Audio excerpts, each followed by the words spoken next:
So here's what my settings are set at. It's just the radio preset, and I've tweaked it maybe a little bit inside my Vocaster. If you come up here and you turn it off, here is now what that sounds like with no EQ on it. And I'll say a few things here. These are the few things that I'm going to say as an audio test for this microphone with just the raw input going in.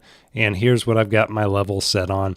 I actually clicked the auto gain here and let it do its auto gain thing before we started recording this. So I'm going to come back over here, and now I'm going to actually turn this EQ and compression on. So here's what that sounds like. And I'm not going to do anything else in post other than maybe I'll increase the gain a little bit, and if I don't have the level quite right, to match it with this other microphone. Now let's take a look at the other microphone, which is my Shure MV7. And I'm going to turn the one off and turn the other back on. So this is now the MV7, and I've got the same equalizer and compression pretty much going on here, and pretty much the same level.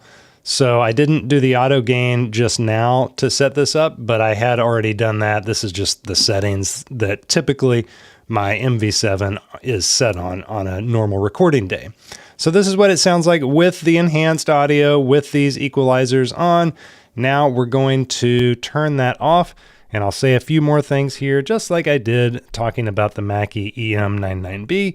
Now we're just saying a few things while we talk about the Shure MV7. Oh, and I'm moving the screen while it's zoomed in. Okay, that's not something I planned on doing, but it happened while we were recording nonetheless.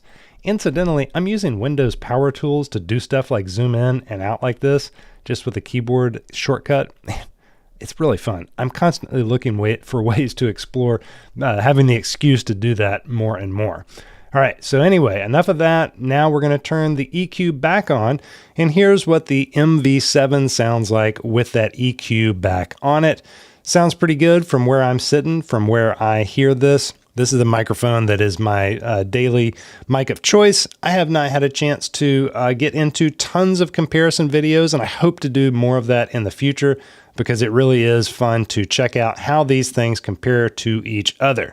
All right, that's the audio test for the Shure MV7 to see how it compares to my new EM99B by Mackie. Let's mute this one again, and now we're going to go back to the Mackie. So this is back on the Mackie EM99B, and again, we've got that same level of compression. Here's just what it sounds like in comparison with the Shure microphone.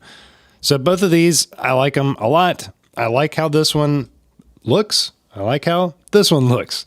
So when I got the Shure, I actually got a different windscreen than came with this because the one that came with it was significantly shorter, and it was actually recommended to get this one, which goes with the SM7B, so that you got more distance.